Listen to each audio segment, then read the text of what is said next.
સીતારામ બધાયને. વહેલી સવારના સીતારામ. નાસ્તા પાણી કરી લીધા ને બેહી ગયા ઉઠીને કામ કર્યા વિના કાંઈ. કુતરાને ખવડાવી લીધા, ગાયું ખાઈ ગયું, એને નાસ્તો કરી લીધો, મેં કરી લીધો અને હવે બેઠા. અને એને હવે ટાઈમ થઈ જાય ને તો પછી નિરાતે કામ કરવું. ઓલું ઘરમાં આડા આડા આવે ને કામ કરવાની મજા ન આવે. કોણ કોક કહેતું હતું કે આખો દી કે જણ ઘરમાં ને ઘરમાં હોય ને તો આપણે કઈ કામ ન ઉપડે. હું તો નોકરી એવી હોય તો બહાર જાય, નકર તો જણને થોડા કઈ બાયણે નાખી દેવાય. એ તો બે સાના મુના. અમારે તો હું તો ઘણી વાર એમ કહું કે ભોયરું એક દી નથી કામ કરવું, આરામ કરાય જીવનની અંદર, પણ એને હક ન થાય. આજ મોડું, આજે છે ને અલાર્મ બંધ કરીને સાહેબ ભી ગયા હતા. શું થયું તું? ભાગવત ગીતાના 18 અધ્યાય રાતને સાંભળતો હતો 2:30 વાગે. હા, તે અધ્યાય બધા સાંભળી લીધા. એમાં કયો અધ્યાય યાદ રહ્યો? એ યાદ નથી. એક યાદ ના રખાય. કર્મયોગ ને યાદ રખાય.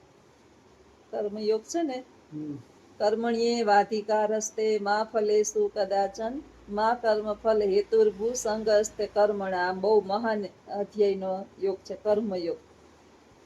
જ્ઞાન, ધ્યાન ને કર્મ. એમાં છે ને ભગવાન કૃષ્ણ અર્જુન હથિયાર નીચે મૂકી દે ને, મારે નથી લડવું ઈ કે. સામે તો મારા પિતામહ છે ને, મારા દાદા છે ને, મારા ગુરુ છે ને, ગુરુ ભાઈ છે ને, મારા જ પિતરાય ભાઈ છે. આને મારી અને એ રાજને અમારે શું કરવું? અર્જુને હથિયાર પોતાનું ગાંડીવ નીચે મૂકી દીધું. ધનુષનું નામ ગાંડીવ હતું, અર્જુનના ધનુષ્યનું નામ. એક બેન એમ કહેતા હતા કે બેન કાયમ રામાયણ ને મહાભારતના કહેતા હોય તો ભૂલી જાવ, પછી હું કાયમ એક ને એક, પછી કોકને ગમે ને કોકને ન ગમે. વચમાં ગીતાજીના કહેતી, થોડાક અધ્યાય કીધા ને પાછા વળી બીજો ટોપિક યાદ આવી જાય. તો ભગવાન કૃષ્ણ છે ને અર્જુનને સમજાવે છે કે જો સાંભળ, પેલા એક કેટલા બ્રહ્મા વિષ્ણુ મહેશ સમગ્ર બ્રહ્માંડ દેવી દેવતાઓ આખું સ્વર્ગલોક બધાય જે છે એને કોઈએ ભગવાનના વિરાટ સ્વરૂપના દર્શન નહોતા કર્યા. પણ મહાભારતના યુદ્ધની અંદર અર્જુન જ એક એવો હતો કે એણે ભગવાને ત્યારે પોતાનું વિરાટ સ્વરૂપ બતાવ્યું. મહાભારતની અંદર ગીતા પર્વ આવે છે, એની અંદર ભગવાને ગીતાજી પોતાના સ્વમુખે કહેલી છે, અને એમાંનો આ કર્મયુગ બહુ મહાન છે.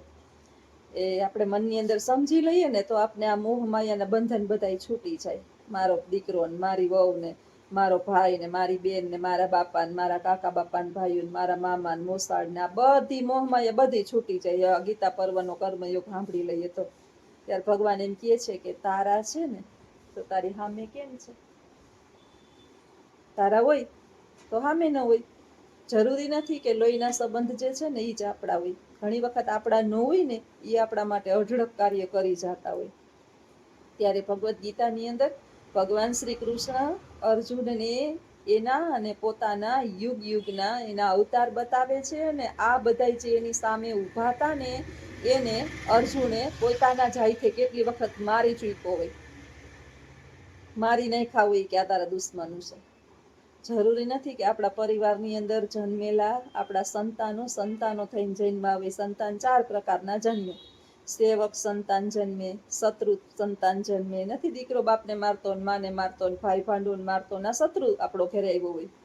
આ 4 પ્રકારના હોય.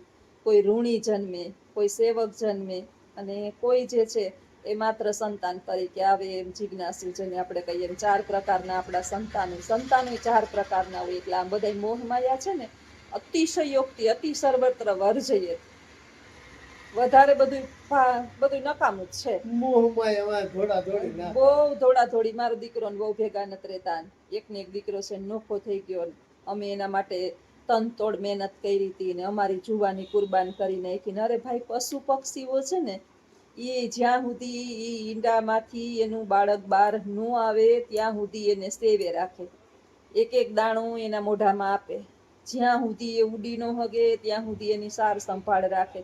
આને હું હવાર જ ચાલો કયો કમાઈને દે એવું તો નથી. એને કમાઈને દે કે એના ભેરા જેવા એને પાંખ આવે ને એટલે ઉડી જાય. કપડા ક્યારેય માપના નથી રહેતા, આપડા ક્યારેય આપડા નથી રહેતા. એટલે આવા મોહ ને માયા ને બંધન ને છે ને આપણા જે સમયે યોગ્ય સમયે કામ આવે અને આપણું કામ કરી જાય આપણા. બાકી બધાય પારકા. બાકી પછી લોહીનો સંબંધ હોય કે પોતાનું ખુદનું સંતાન હોય. આપણું જ સંતાન આપણું ન થાય તો એ આપણું હોય જ નહીં. નસીબ જો કે સારું, અમારા તો ભગવાને મહેરબાની છે કે હજી કયા ગરા છે, હજી તો વાંધો નથી. પછી આગે આગે અમારા ભાઈ, ત્યાં તો અમારું ફીંડલું બેયનું વધી ગયું છે. એને 60 થવા આવ્યા છે, 59, અને મને 52મું હાલે છે. અટાણે તો શ્વાસ કેટલા આપણા બાકી છે એ તો ઈશ્વર સિવાય કોઈને ખબર ન હોય. એટલે બહુ મોહમય બંધનમાં જકડાવા કરતા આપણી આઈથે ઈ સાથે અટાણે જે ભાવે એ બનાવીને ખાઈ લેવાનું, આપણી આઈથે જે કર્મ થાય એ કરી લેવાનું. પછી જો કદાચ પરાધીનતા ઈશ્વરે આપણા નસીબમાં શું લખ્યું, પ્રેમાનંદજી મહારાજ કહે ને, આપણે તો એઠું ખાઈએ છીએ. આપણે થોડા કઈ અત્યારના કર્મ આપણે ભોગવતા હોઈએ. અત્યારના આપણે કર્મ ભોગવતા હોઈએ ને તો આપણા જેવી જાહો જલાલી કોઈને ન હોય. જો અટાણના કર્મનું ફળ આપને મળ્યું હોય તો અટાણનું વાસી ખાઈએ ને. એટલે જ બધાય જે છે એ આંતક મચાવે છે ને એ જાહો જલાલી કરે છે ને હારા માણસ છે એ દુઃખી થાય છે. એનું પરિણામ એ છે કે આપણે બધા વાસી ખાઈએ. આપણે કંઈક કાંડ કર્યા હોય, અપરાધ કર્યા વિના સજા ન મળે. આપણે ટહેડા કર્યા હોય ને, ટહેડા કરતા હોય, તનતોડ મહેનત કરતા હોય, અઢળક માં આપણે કામ કર્યું હોય, સહન કર્યું હોય, ઘૂંટડા ઉતાર્યા હોય, છતાંય ક્યાંય આપણે શાંતિ ન મળતી હોય. અને છેલ્લે છેલ્લે આપણા જે ઝીણા પેટના ઝીણા જો આપણા ન થતા હોય તો આપણા કર્મ હોય. બીજાનો દોષ હોય જ નહીં. આમન મારે ને ઢીકે ને પાટે ને મારે અને ખાવા ન દે ને કાંઈ પણ કરે મારી પર અત્યાચાર. આપણે ઘણી વખત કહીએ ને મારા જેવી બાઈ હોય તો એ કઈ ઘડી વાર નો રે, ભાગી જાય, નામ કરે ને ન ભગાય. એને સહન કરવાનું લખ્યું હોય એની કુંડળીમાં. સહન કરવાનું કુંડળીમાં લખ્યું હોય અને એને ભોગવ એ જીવે ને ત્યાં સુધી એને સહન કરવાનું હોય. એને ભાગ્યમાં આવું લખ્યું હોય. આપણા જેવું આપણે વાત કરવી હેલી છે પણ એ કર્મોના બંધનથી બધા ઋણાનું બંધનથી જોડાયેલા હોય. જ્યાં સુધી એ બંધન પૂર્ણ ન થાય ને, સલાહ આપણે ઘણાય દેતા હોય, જો આમ કરે ને તો આમ કરી નાખાય, આમ કરે ને તો આમ કરી નાખાય, આમ કરે તો આમ કરી નાખાય. ભાઈ બધું ન કરાય. અમારે બાની સેવા મારે કરવી પડતી ને. પછી બા મને પેલા તો બહારા હતા તો એ મને કે જવા ન દેતા. એટલે મારા જે છે ને મારા સગા સંબંધી એમ કે પછી બધું માઈને ન રખાય કે નીકળી જવાય આપણે. ના ભાઈ, શું કરવા હું નહીં નીકળી શકતી હોય. બંધન છે, ઋણાનું બંધન. આમાંથી ભગવાન ખુદ નથી છૂટ્યા તો આપણે ક્યાંથી છૂટીએ મનુષ્ય. દેવકીજી એક જ છેલ્લું કહી દઉં હવે પછી તમે જાઓ.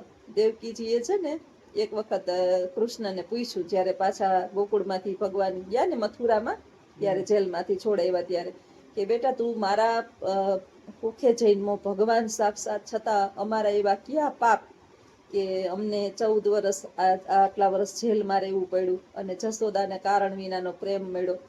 ત્યારે કીધું કે આપણે આપણા કર્મની સજા ભોગવવી જ પડે.